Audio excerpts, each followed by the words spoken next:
이사야 38장과 39장 다 찾으신 줄 알고 한 절씩 교독으로 읽겠습니다. 그 즈음에 히스기야가 병들어 죽게 되니 아모스의 아들 선지자 이사야가 나와 그에게 이르되 여호와께서 이같이 말씀하시기를 너는 내 집에 유언하라 내가 죽고 살지 못하리라 하셨나이다.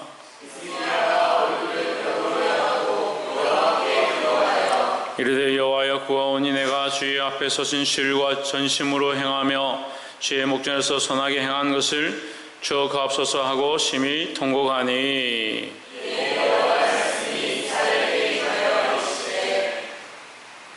너는 가서 이삭에게 기하게 이르기를 내 조상 다윗의 하나님 여호와께서 이같이 말씀하시기를 내가 내 기도를 들었고 내 눈물을 보았노라 내가 내 수 안에 15년을 더하고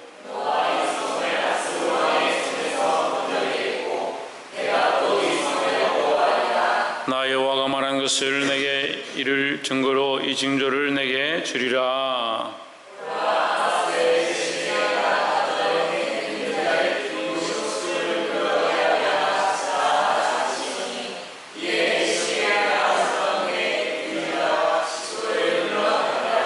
유다왕 히스기야가 병들었다가 그 병이 나을 때에 기록한 글이 이러하니라.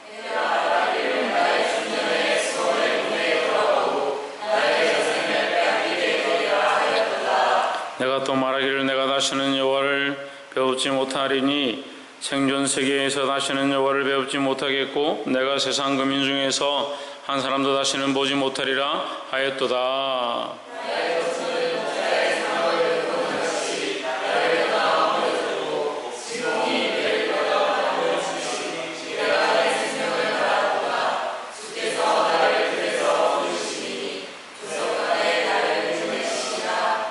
내가 아침까지 견디었사오나 주께서 사자같이 나의 모든 뼈를 꺾으시오니 나의 명이 조석간에 마치리이다.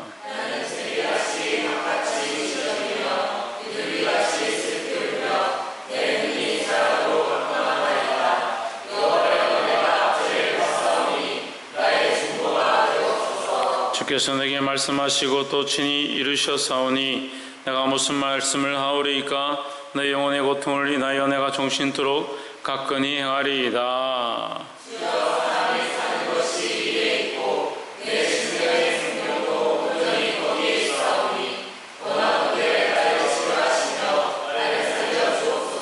보옵소서 내게 큰 고통을 더하신 것은 내게 평안을 주려 하심이라. 주께서 나의 영혼을 사랑하사 멸망의 구덩이에서 건지셨고 나의 모든 죄는 주의 등 뒤에 던지셨나이다.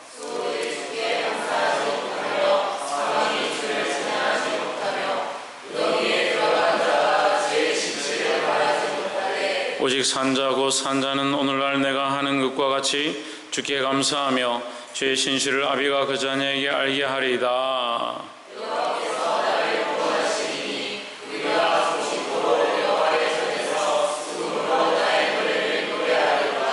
이사야는 이르기를 한 뭉치 무화과를 취하여 정치에 붙이면 왕이 나으리라 하였었고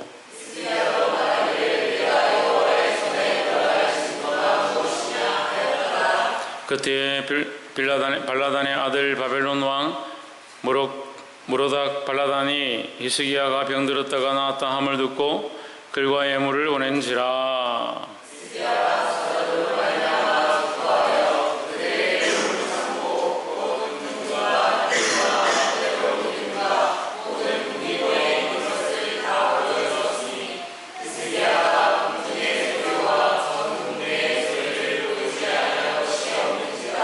선지자 이사야가 히스기야 왕에게 나와 묻되 그 사람들이 무슨 말을 하였으며 어디서 왕에게 왔나이까? 히스기야가 이르되 그들이 원방 곧 바벨론에서 내게 왔나이다.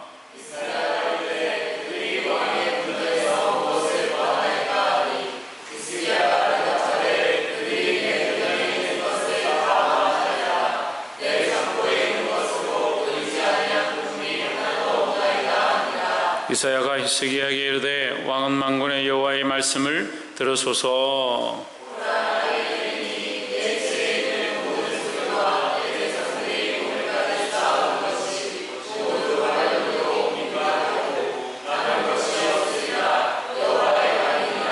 또 내게서 날 자손 중에서 몇이 사로잡혀 바벨론 왕궁의 환관이 되리라 하셨나이다. 히스기야가 이사야에게 이르되 당신이 이른바 여호와의 말씀이 좋소이다 하고 또 이르되 내 생전에는 평안과 영광함이 있으리로다 하니라. 아멘. 우리 옆에 상행사자 사랑합니다. 축복합니다. 오늘 하나님 말씀 이사야 38장과 39장 말씀을 함께 나누겠습니다. 38장과 39장은 히스기야의 죽음을 명쾌되는 장면과 또 그 가운데 하나님 앞에 실수하는 모습들을 보여주고 있습니다. 이 말씀을 통해서 우리 또한 하나님 앞에 은혜를 입었다면 더욱 믿음으로 살고 바른 결단들을 할 수 있기를 주의 이름으로 축복합니다. 많은 사람들이 믿음으로 살고 있다 하지만 자기가 편한 대로 자기가 하고 싶은 대로 결정합니다. 그렇게 하다 보니까 하나님 원하신 것을 결정하는 것이 아니라 사람들이 원하는 것을 결정하고 자기가 하고 싶은 것을 결정하는 겁니다. 그래 놓고 그것이 안 되면 또 원망합니다. 그래 놓고 그 문제가 또 해결되면 또 좀 더 쉬자, 좀 더 자자, 좀 더 눕자. 그래서 환란이 닥치면 또 하나님 앞에 기도하고 그걸 하나님 좀 해결해 주시면 이제 다 괜찮아졌는가 보다 하고 자기 마음대로 사는 겁니다. 이런 삶의 연속이 계속 있다 보니까 하나님 앞에 온전히 설 수가 없다. 믿음으로 나아가는 것들이 너무 부족하다는 거예요. 복이 되기를 주의 이름으로 축복합니다. 38장 1절에 그 즈음에 히스기야가 병들어 죽게 되니 아모스의 아들 선지자 이사야가 나와 그에게 이르되 여호와께서 이같이 말씀하시기를 너는 내 집에 유언하라 내가 죽고 살지 못하리라 하셨나이다. 이사야가 히스기야에게 찾아와서 말했습니다. 네가 죽고 살지 못하리라. 유언하라는 거예요. 너 이제 죽을 때 다 됐으니까 유언하라. 하나님께서 너의 생명을 가져가시기 원한다. 그럴 때 2절에 보면 히스기야가 얼굴을 벽으로 향하고 여호와께 기도하여 했습니다. 여러분, 이것은 히스기야의 믿음의 모양을 얘기하는 겁니다. 히스기야가 죽을 수밖에 없는 상황 가운데 무엇을 선택하느냐? 어떠한 것도 선택하지 않습니다. 아무것도 선택하지 않습니다. 아무것도 보려고 하지 않습니다. 벽을 향했습니다. 벽을 향했다는 것은 세상의 모든 것들을 다 끊어내는 겁니다.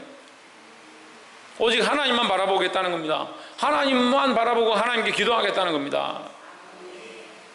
여러분, 우리는 세상에 많은 의지하는 것들을 끊어내는 그런 모양들이 있어야 합니다. 우리가 하나님을 바라본다 하지만 사실은 하나님 말고도 너무나도 많은 것들을 바라보고 있습니다. 문제가 생기면 우리가 어떠한 것들부터 찾는가, 어떠한 것에서 힘을 얻고자 하는가, 어떠한 것으로 이 문제를 해결하고자 하는가 자기를 돌아봐야 합니다. 그런데 오늘 히스기야가 이 믿음의 모양을 우리에게 모범으로 보여주고 있습니다. 그에게 하나님께서 경고하시고 그의 생명이 이제 다 됐다고 하실 때 히스기야는 무엇을 하느냐? 의원도 찾지 않고 세상의 방법도 찾지 않고 자기에게 주어질 어떠한 것도 구하지 않습니다. 벽을 향합니다. 벽을 향했다는 것은 어떠한 것도 다 필요 없다. 오직 하나님만 바라보겠다라는 거죠. 우리에게 이 믿음이 오늘 다시 회복해야 된다는 겁니다. 3절에 이르되 여호와여 구하오니 내가 주의 앞에서 진실과 전심으로 행하며 주의 목전에서 선하게 행한 것을 추억하옵소서 하고 심히 통곡하니 했습니다. 히스기야는 하나님 앞에 기도합니다. 뭘 기도하느냐? 하나님의 뜻을 따라 산 것에 대해서 기도하는 겁니다. 자, 이 말이요, 우리가 보기에 그냥 히스기야가 말하는 것처럼 보이지만 사실은 이것은 굉장히 하나님 앞에 논리적인 겁니다. 뭘 말하냐? 자기의 행한 것, 자기의 행한 행위를 보는 것이 아니라 하나님 앞에서 행한 것을 보라는 거예요. 하나님 앞에서 행한다는 건 무슨 말입니까? 하나님을 위하여 살았다는 거죠. 여러분, 우리에게 만약에 당장 내일 목숨을 하나님 가져가신다면 우리가 하나님 앞에 내가 주를 위하여 살은 것, 주를 위하여 목숨을 바친 것, 그것을 보시옵소서라고 할 수 있는 그런 인생이 얼마나 되느냐는 거예요. 지금 이 순간에도, 이 예배 시간에도 하나님 앞에 마음을 집중하지 못하고 우리의 전심을 드리지 못하면서 내가 주를 위해 사는 것, 주를 위하여 헌신한 것, 주를 위하여 내 목숨을 드린 것, 주여 이것을 보옵소서, 그걸 기도할 게 없는 거예요.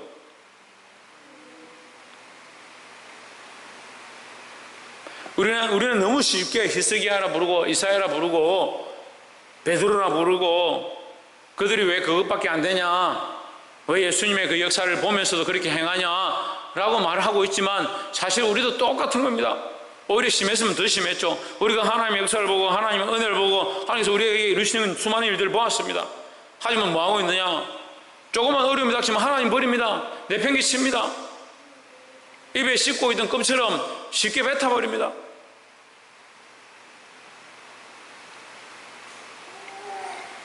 여러분, 이 믿음을 회복해서 하나님만 바라보기 원하고 정말 전심으로 내가 주를 위해 살아간 것, 주를 위해 내 삶을 내어드린 것, 이렇게 선하게 행한 것들을 주여 보옵소서 할 수 있는 그런 삶으로 다시 돌아가게 되기를 주의 이름으로 축복합니다. 7절에 나 여호와가 말한 것을 내게 이룰 증거로 이 징조를 내게 주리라. 하나님께서 이 히스기야의 기도를 들으시고 그에게 징조를 보여주셨습니다. 기적을 보여줬죠. 8절에 보라, 아하스의 일령표에 나아갔던 해 그림자를 뒤로 10도를 물러가게 하리라 하십니다. 해 그림자가 물러간다는 건 뭐가 움직인 겁니까? 시계가 움직인 거요?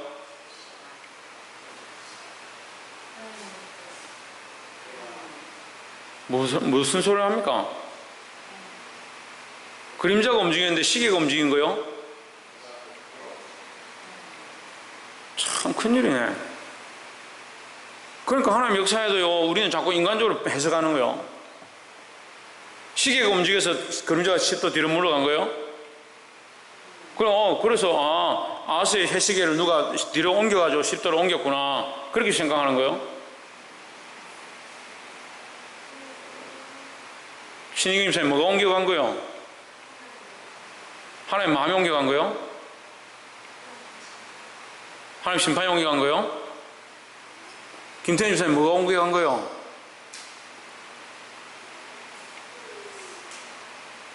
박 이상 뭐가 옮겨간 거요?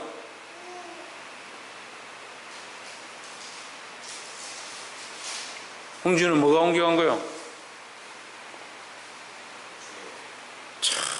어제 수련회 갔다 와 다 반짝반짝하고 수요예배 말씀 듣고 좀 깨달아가지고 회개하고 이랬었더만 하루아침에 박성이 뭐가 옮겨간 거요? 참 이것을 너에게 알게 하니가 해가 뒤로 물러가죠. 해가 무슨 시계가 어디 옮겨갔어요? 시계가 옮겨갔다는 게 어디 있습니까? 해의 그림자가 옮겨갔으니까 해 그림자가 옮겨가려면 뭐가 옮겨가야 돼요? 해가 옮겨가야 되잖아요. 해가. 무슨 얘기를 하고 있는 겁니까? 이게 무슨 얘기입니까? 하나님께서 하신 일이라고요. 하나님께서. 사람이 할 수 있는 일이 아니라고요. 제가 목회를 해보면 제일 답답한 게 뭐냐면 하나님 일하시고 하나님 역사하셨고 하나님께서 지금까지 이끄셨는데 자꾸 인간적으로 바꿔버리는 거예요. 하나님께서 이렇게 역사하셨습니다 하면 맞습니다. 맞는데 우리가 이렇게 했으니까 이렇게 됐죠. 그럼 자기들끼리 모이지 왜 여기 와서 이렇게 부르짖고 눈물 흘리고 하나님 이름 찾고 있냐고요. 하나님 이름 찾는 것도 사람들에게 보이려고 하는 거예요. 사람들에게.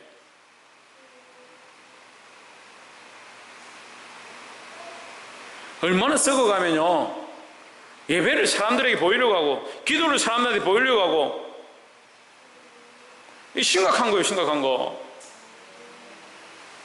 해 그림자가 옮겨갔다는 건 그림자가 옮긴 게 아니에요. 해가 옮겨갔으니까 그림자가 옮겨간 거죠. 무슨 시계가 옮겨가면 시계가 옮겨. 해를 움직일 수 있는 분이 누구냐는 거예요. 그 하나님밖에 할 수 없는 일이 하나님밖에. 이게 왜 징표냐? 하나님만 하실 수 있는 일이니까 징표죠. 사람이 할 수 있는 일이면 이게 무슨 징표입니까? 예수 그리스도의 십자가는요, 우리에게 놀라운 징표입니다. 왜 징표입니까? 왜 징표입니까? 신익인 집사님 왜 징표입니까?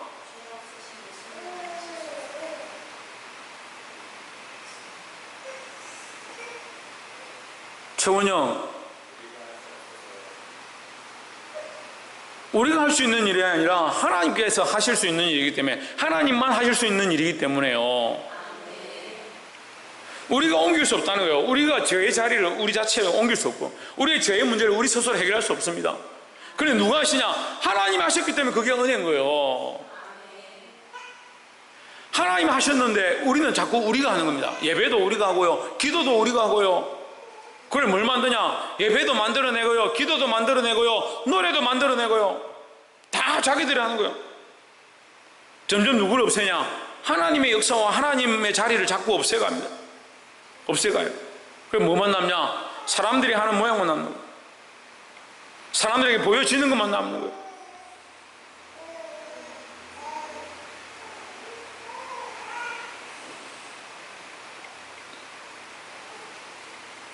하나님의 역사가 사라져가는 교회,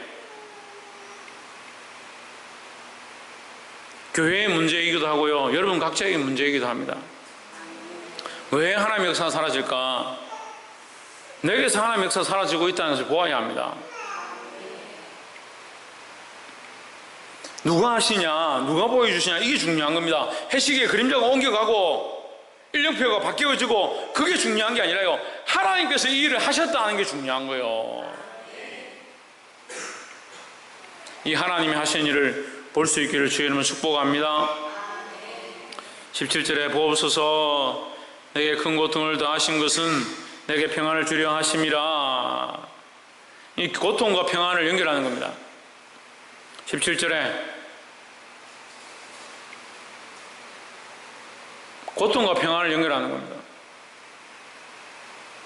여러분, 고통을 싫어하면요, 평안함을 누릴 수 없는 거예요. 내게 고통을 더하심은 내게 평안을 주려 하심입니다. 주께서 내 영혼을 사랑하사 멸망의 구덩이에서 건지셨고 내 모든 죄를 주의 등 뒤에 던지셨나이다. 지금 연결됩니다. 이게 뭡니까? 이게 뭡니까? 이게 하나님의 은혜라는 거죠. 멸망의 구덩이에 던지셨고 내 모든 죄를 주의 등 뒤에 던지셨나이다. 이게 하나님 은혜죠. 하나님 은혜. 우리가 할 수 없는 일, 우리가 이룰 수 없는 일을 누가 하셨느냐? 하나님 하셨다는 거예요. 멸망의 문제, 죄의 문제를 누가 해결하셨냐? 하나님께서 해결하셨다는 거죠. 그런데도 우리는 여전히 뭐가 문제입니까? 내가 했다라는 게 문제예요. 내가 했다라는 게. 그 기도한 사람들 중에 문제가 뭐냐면요, 기도를 막 하고 뭔가 되면요, 자기가 기도해서 됐다라고 생각해요. 기도 자체가 능력이 있는 게 아닙니다. 그럼 절에서 기도하는 사람도 능력이 있어야 돼요. 기도 자체가 능력이 있는 게 아니에요. 하나님이 능력이 있는 거죠. 하나님 능력이 있으시고 예수 그리스도가 능력이 있고 성령이 능력이 있으니까 우리가 이것을 믿음으로 기도할 때 하나님의 역사가 나타나는 거예요.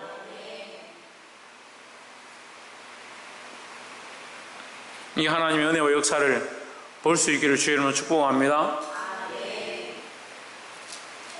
마지막 세 번째로 20절에 여호와께서 나를 구원하시리니 우리가 종신토록 여호와의 전에서 수금으로 나의 노래를 노래하리로다 했습니다. 뭘 노래하겠습니까? 예, 하나님의 구원의 일을 노래하는 겁니다. 그러면요, 우리는 예수 그리스도를 말미암아 구원을 받았습니까? 예, 구원을 받았다면 우리는 종신토록 뭘 해야 됩니까? 종신토록요, 영원토록 죽을 때까지 뭘 해야 됩니까? 하나님이 하신 구원의 일을 노래해야 합니다. 그런데 우리가 우리를 점검해, 자기를 점검해 봐요. 지금 우리 입술에 불평불만이 많은가? 하나님을 종신토록 찬양하는데 우리가 열심을 다하고 있는가? 하나님을 노래하는 것, 그 노래하는 것을 또한 노래하는 것, 그것이 우리 안에서 끊이지 말아야 된다는 거예요. 39절에 그때 발라단의 아들 바벨론 왕 모로닥 발라단이 히스기야가 병들었다가 나았다 함을 듣고 글과 예물을 보낸지라 했습니다. 참, 이거 여러분, 이거 잘 봐야 되는데요, 우리가 기쁨을 누리고 우리 안에 은혜가 있을 때에 사단이 우리에게 공격하기도 하지만요, 이렇게 화친을 하기도 하는 거예요. 화친을 한다는 게 화친을 위한 게 아니라 결국 우리에게 뭘 하려고? 틈을 내려고. 여러분 잘 보십시오. 이스라엘의 적은요 지금 바벨론이에요. 이사야가 계속 예언하고 있습니다. 히스기야도 알고 있었습니다. 바벨론이 결국 이스라엘 백성을 공격해서 그들을 포로로 끌고 갈 거고 그 성을 허물 거라는 것을 이미 알고 있었습니다. 그런데 히스기야가 병 걸렸다 나았다는 소식을 듣고 발라단의 아들 모로닥 발라단, 누구냐? 이게 바벨론의 왕인 거예요. 바벨론의 왕. 바벨론의 왕이면 적인 줄 뻔히 알고 있습니다. 그런데 그것 때문에, 병 나은 것 때문에 그에게 글과 예물을 보냈다. 그걸 보고 히스기야가 기분이 좋아가지고 기뻐가지고 2절에 히스기야가 사자를 인하여 기뻐하여 그에게 궁중 보물 곧 은금과 향로와 보배로운 기름과 모든 무기고와 보물에 있는 것을 다 보였으니 궁중의 소유와 전 군대의 소유를 보이지 아니한 것이 없은지라 했습니다. 참 심각한 짓들을 하죠. 보물과 은금과 향료와 보배로운 기름 누구의 것입니까? 하나님 것입니다. 특별히 성전에 있는 것들입니다. 그 무기고와 또 공중의 소유와 전 국내의 소유, 군대가 가지고 있는 모든 무기, 이거 누가 지켜야 되느냐? 왕이 지켜야 될 것입니다. 그런데 히스기야가 어떻게 합니까? 이걸 다 보여줍니다.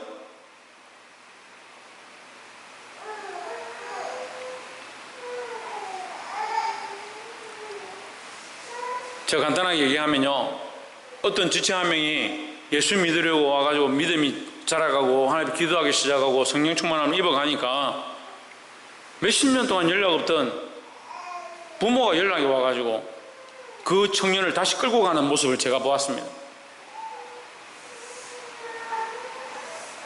그런 일들이 일어나면요 우리가 정신을 차려야 되는데 이게 왜 그럴까 제가 고민해 봤어요. 왜 그럴까? 누가 누구 편인지 모르는 것 같아요. 누가 누구 편인지 모르는 것 같다고요. 교회 목회를 해보니까요 누가 누구 편인지 모르는 사람들이 많이 있는 것 같아요. 여러분, 저는 하나님 편인 것 같습니까? 사람 편인 것 같습니까? 여러분은 사람 편입니까? 하나님 편입니까? 그러면 우리가 연합해야 됩니까? 연합 안 해야 됩니까? 그런데 왜 연합이 잘 안 됩니까? 우리가 다 같이 주의 일을 하고 하나님 영광을 위해서 일하고 있는데 왜 마음이 같지 않냐고 다른 길로 갈라지고 왜 서로 비방하고 다투는 것처럼 보입니까?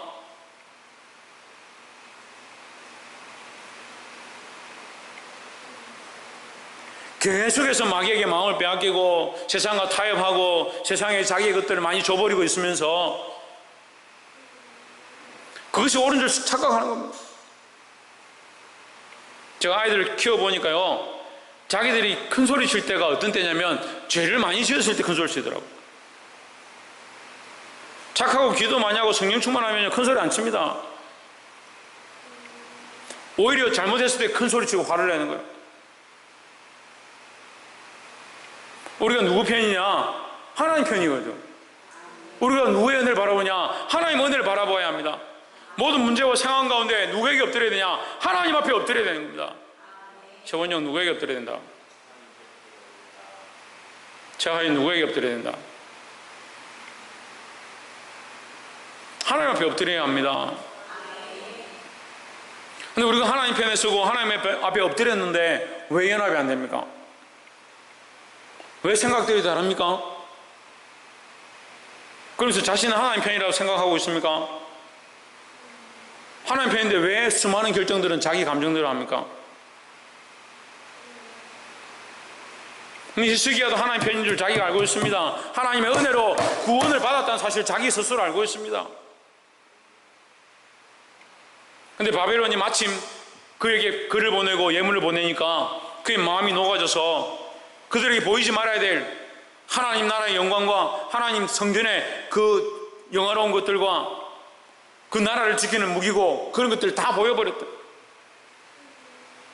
결국 하나님이 이것 때문에 그에게 경고하십니다.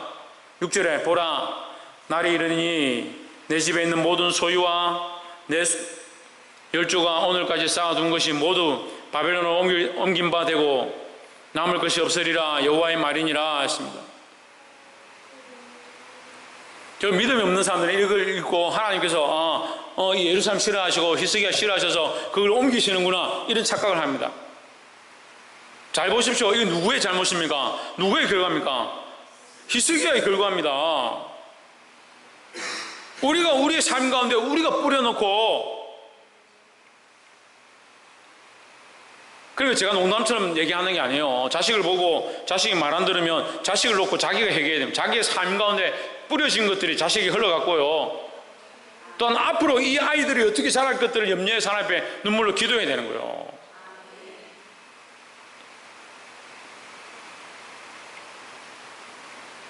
팔절에 히스기야가 이사야에게 이르되 당신의 이른바 여호와의 말씀이 좋소이다. 또 이르되 나의 생전에는 평안과 경고함이 있으리로다 하니라 하십니다.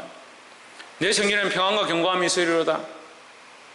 무슨 말입니까? 나와는 상관없다는 거예요. 빼앗겨가고 끌려가고 죽게 돼도 결국 나와는 상관없다. 히스기야가 믿음이 있는 것처럼, 나라를 사랑한 것처럼, 백성들을 살린 것처럼 성군으로서 종교개혁을 일으키고 거룩한 일들을 많이 했습니다. 근데 마지막에 그가 뭐라고 하냐? 내 성전에는 평안과 경고함이 있으니까 괜찮다. 바른 생각과 가치관과 하나님의 말씀으로 서 있다 하더라도요, 뭐가 문제냐면 이 뿌리에 잘못되어 난 그까지가 문제인 거예요. 그까지 이거 잘라내야 돼요. 무슨 말이냐면요, 우리가 믿음으로 살고 있는 것처럼 보이지만 실제 삶에서는 우리의 그까지가 수만 가지가 있습니다. 수만 가지가. 삶에서는요, 삶의 이 실제적인 그까지들을 정리해야 되는데 이게 힘들다 생각하는 거예요. 이거 내가 어떻게 잘라냅니까? 이거 어떻게 합니까? 그래서 아무것도 하지 않을 거예요.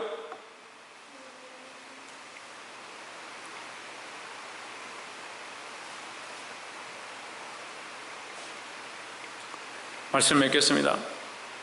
사랑하는 성도 여러분, 오늘 히스기야를 통해서 우리에게 말씀하십니다.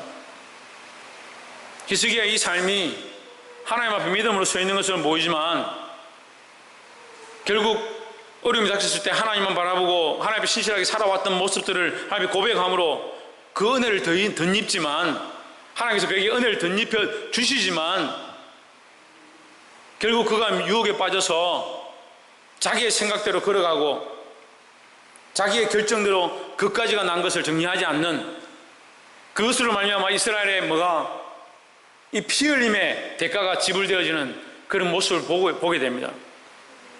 여러분, 우리가 정신을 차려야 합니다. 우리가 정신을 차리면요, 수많은 영혼들이 바른 길로 걸어가고요, 피의 대가를 지불하지 않아도 되는 그런 은혜가 있습니다. 하지만 우리가 믿음으로 서지 아니하고 바른 길로 걸어가지 않으면 나의 후손들이, 또한 내가 가르치는 자들이, 나와 함께 있는 자들이 잘못된 길로 걸어가는 그 피의 대가를 지불해야 되는 그런 문제들이 또 생긴다는 겁니다. 그래서 예수님께서 십자가에 달리시기 전에 십자가를 지고 골고다 언덕에 올라갈 때 예수님을 향하여 우는 여인들에게 말씀하십니다. 나를 위하여 울지 말고 누구를 위하여? 너희 자녀들을 위해서 울어라. 그리고 우리가 울어야 될 문제가 뭐냐? 우리가 울어야 될 문제가 뭐냐? 우리 자녀들을 위해서 울어야 합니다. 우리 자녀들을 위해서 운다는 건요, 우리 자녀들을 위해서 운다는 것은 이미 나의 문제와 죄의 문제와 우리가 지금 예수님을 십자가에 못 박고 있는 그 사건에 대해서 회개하라는 거예요.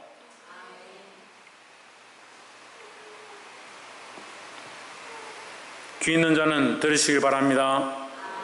기도하겠습니다.